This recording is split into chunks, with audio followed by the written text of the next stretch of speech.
kasalukuyang nagtatrabaho sa mall. Nung una payapa pa ang aking kalooban, lalo na pag pumapasok ako sa aking trabaho. Sa opisina ako naka-assign. Clerk ako roon. Minsan inaabot na ako ng gabi. Siyempre, maraming empleyado roon. Dumadaan sila lahat sa akin.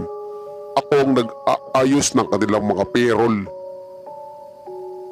Isang gabi, pasado 7:00 na nang mag-uwi ng ilang mga kasama ko. Halos ako na lang mag-isa ang naiwan dahil marami pa akong ginagawa. O Joaquin, hindi ka pa ba uuwi? 7:00 pasado na. Sambit ng kawork ko na si Vivian. Mamaya pa siguro. Kailangan ko tapusin to para maipasa kay boss. O siya, iiwan na kita dyan. Ang pagtatapos na sabi ni Vivian at nagsimula na nga ako sa aking pag-i-encode dito sa aking computer. Nang makaramdam ako ng gutom, nagpunta ako ng pantry para magkape. Ngunit naggulat na lamang ako nang biglang gumalaw ang upuan sa may harap ng lamesa. Ako lang naman ang nandoon. Siyempre nagulat ako. Pero hindi ko iyon pinansin. Agad ako nung nakapagtimpla na ako ng kape, bumalik na ako sa office, sa table ko. Hanggang sa may narinig ako na tumatawag ng pangalan ko. Parang nanggagaling sa ilalim ng lupa. Huni iyon ng isang babae. Di nagpalingon-lingon ako. Hanggang sa tumawag ako sa security office. Pamaya-maya lamang isang gwardiya ang pumasok.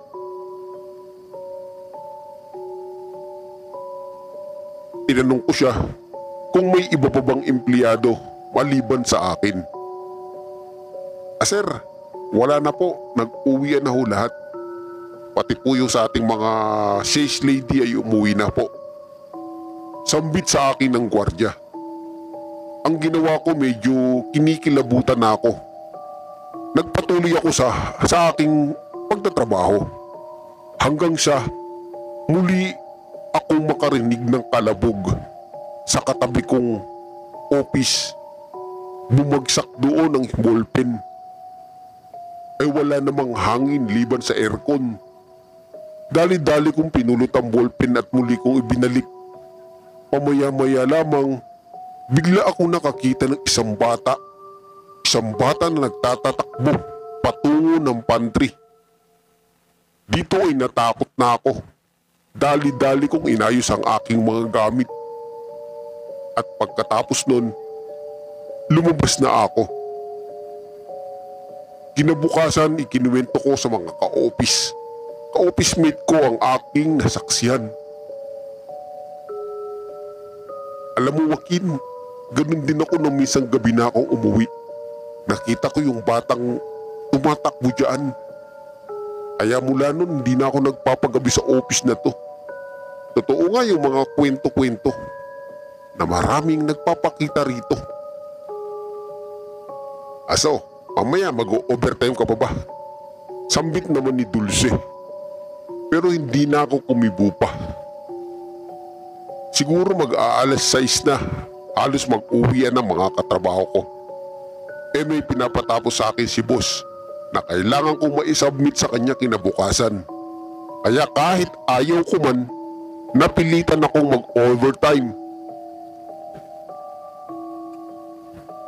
Habang abala ako sa computer ko, laking gulat ko na lamang nang bumukas ang computer sa may harapan ko sa table ni Dulce. Pamaya-maya lamang habang tinitignan ko ang computer, biglang may lumabas doon sa screen na isang babaeng nakakulay puti at umiiyak ito. Dali-dali kong binalikwas ang aking mga mata.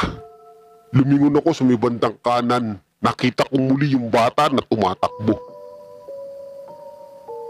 Inaano pa nga niya yung mga upuan Nasasagi niya kaya naggagalawan ang mga ito. Para bang nanlaki ang ulo ko, ang mga balahibo ko'y nagtayuan dahil sa kaba. Mabilis akong tumawag ng security at medyo natagalan ng security ito. Kaya habang ako'y nakaupo sa aking table ay walang humpay akong kinakabahan. Naghintay ng ano pang susunod pang mangyayari. Hanggang sa isang babae ang biglang lumabas. Di ko mawari kung saan ito nanggaling. Bigla na lamang itong nasa harapan ko na. Ako naman napatayo ako at dali-dali akong lumabas ng pintuan hanggang sa masalubong ko ang security guard. "O sir, bakit takot na takot kayo?" "Kuya, may nakita ko dyan babae, tsaka yung bata. Baka pwede pakuha mo na lang yung bag ko, tsaka yung cellphone ko. At uuwi na ako." Dali-dali naman sumunod ang security guard. Kinuha niya ang bag ko at cellphone. At dali-dali akong bumaba. Pababa na ako noon nang masalubong ko ang isang matanda. Matandang may hawak na tukod. Nakaputi ito, sapatos na puti, pantalon, maging ang long sleeve nito'y kulay puti. Nakasombrero pa nga siya na kulay puti at tumingin siya sa akin. Ako naman ay takot na takot at dali-dali akong bumaba. Hanggang sa pag-uwi ko ng bahay, ikinuwento ko kina nanay ang aking nasaksihan. Ang mabuting gawin dyan sa mall na yan, dapat binibindisyonan. Siguro, marami nang namatay dyan, kaya kailangan talaga mabless yan. Sambit ni inay. Kinabukasan pagpasok ko, muli ko na naman kinuwento ang aking nasaksihan. Iba na kako ito. Marami na sila. At mula noon ay hindi na ako nagpagabi pa sa office. Hanggang isang araw muli siyang binles, binindisyonan at dinasalan ng mga pari. At mula noon, ayon sa mga kwento ng security guard, yung mga dati nilang nararamdaman or naririnig ay hindi na nila narinig pa or nakita pang muli. Marahil nanahimik na ang mga espiritong naninirahan doon.